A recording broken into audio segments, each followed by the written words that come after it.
It's my pleasure to welcome to today's program Nate Cisney with Restoration Made Simple Consulting. Nate, thank you for joining us. Thanks, Jeff. Good to see you. Always nice to catch up, as we know, especially as we wind down the year. So thanks for having me on. Absolutely. Nate, your company is called Restoration Made Simple, but we're going to talk about a part of restoration that may not be that simple, and that's mold remediation, which is an article you wrote for Clean Facts, and this video is part of that. And I have to think, when I asked you to write this, Nate, you were eager to do it about how a company who does water damage work or other restoration might add a mold division. Why is that an important topic for you? Yes, I was eager to write it just because mold is one of those heavily discussed topics in our industry. It's also, I don't want to say it's regulated unless you live in certain states, but it definitely feels like it's regulated in many cases. And then for a lot of people, they don't feel like it's regulated because they're not doing it the right way. So when you had brought it up, the two thoughts that went through my brain is you have those who are on one extreme who do everything 100% by the book and it's very detailed and to some extent can be complicated.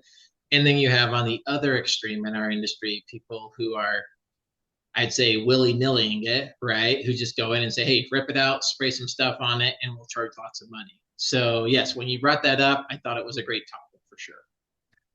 Go in, spray stuff, rip things out. That sounds pretty simple to me, but I believe there's more to it.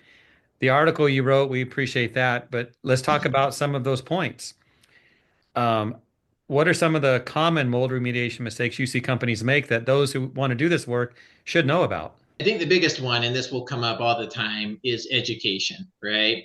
Unfortunately, the barriers to entry to get into the disaster cleanup industry are very, very low. And that's why we see so much competition out there. Basically, it's go apply for a business license and open up a company name, and bam, you can have a restoration company. Mold goes along with that. Unless you live in certain states like New York or Florida or Texas, where you have to have a mold license, in the other 45, 47 other states, you don't have to have an actual license. You don't even have to have specialty training. You could walk into a job and tell somebody we're going to do a mold project, and they don't know the difference, nor does the state. And you could be exposing somebody to a lot of health concerns, a lot of liability. So I guess the biggest thing is probably goes back to education is that are you willing to invest and you're willing to do it the right way, or are you looking for the quick buck and just going, hey, we'll go do this and we'll charge lots of money because we know that it's a very profitable division in the restoration space.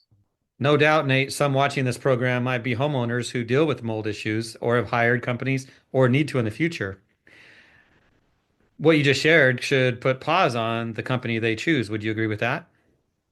100%. And I think they say this, you read about it all the time, is as a homeowner, do your due diligence and make sure that your company has the right insurance, make sure they have the right designations. And I don't care if that's just a home remodeling or if it's a bath and tile company that comes in or somebody that builds decks, they always tell you to at least make sure you're doing your due diligence. And I think it's no different in our industry. If you're going to have somebody come deal with mold, and the difference with mold and all this other stuff, the reason why people are calling you is because there's been a problem and they're typically sick in most cases.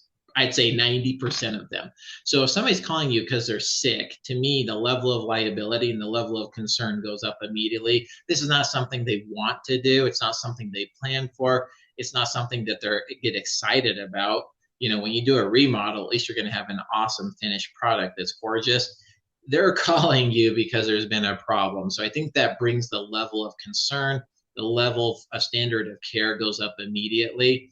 And so when I know of companies who are not following the rules and the guidelines, it causes reason for concern to go, yeah, do a little bit of work or research before you're going to have somebody come work in your house. Hmm. Very good. Yeah, those industry standards that are out there, anyone can get those.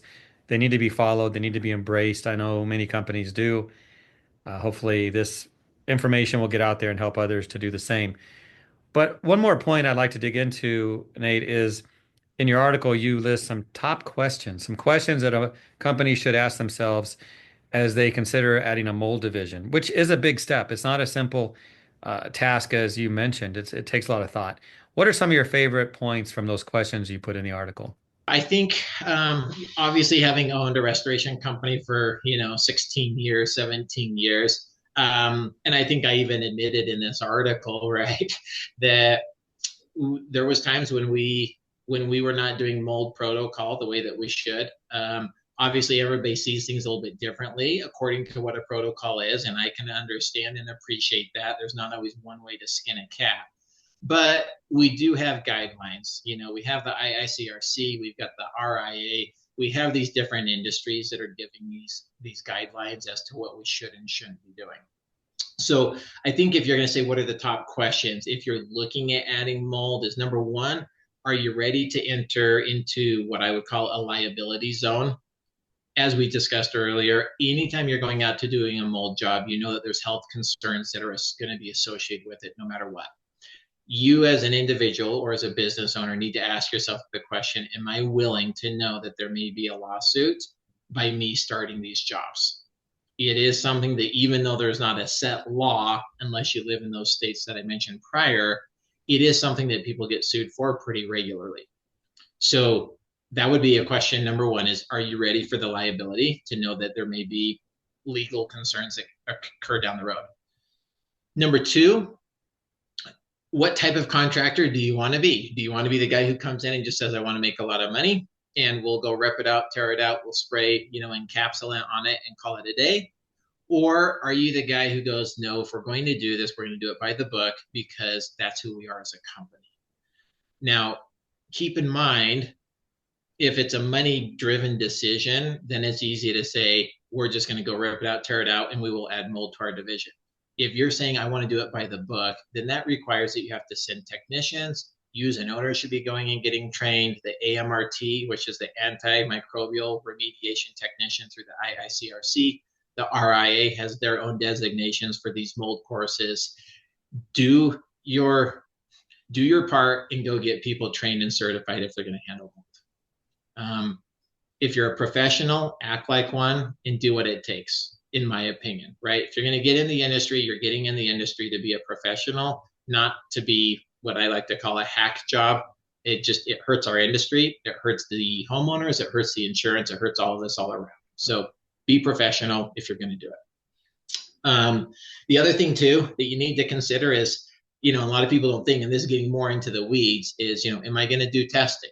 Typically, when you talk about the mold job, there should be a pre-test and there should be a post-test.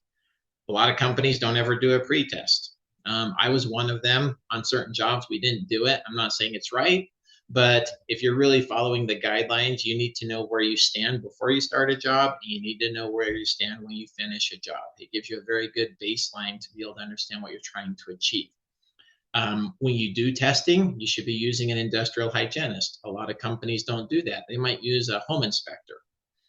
Home inspector has a machine. He can go do it, but he can't really interpret the results. So we should be using somebody that's kind of what I call the doctor of the industry, which is an industrial hygienist. They can come in and do that testing and interpret and be able to tell you a scope of work. I think the other thing too is just, if you're really going to do mold by the book, is, are you a detailed person? Are you willing to scrub in between the studs? Are you willing to go through and HEPA vacuum all the areas, right? Like, it's a very, very detailed job, very similar to asbestos if you're following the guidelines. And so are you willing to be that person? And if you're more of a, I just want to rip it out, tear it out, you might want to consider whether mold is really something you should be doing, or if you maybe sub it out to somebody else who specializes in mold. So those would be a few questions.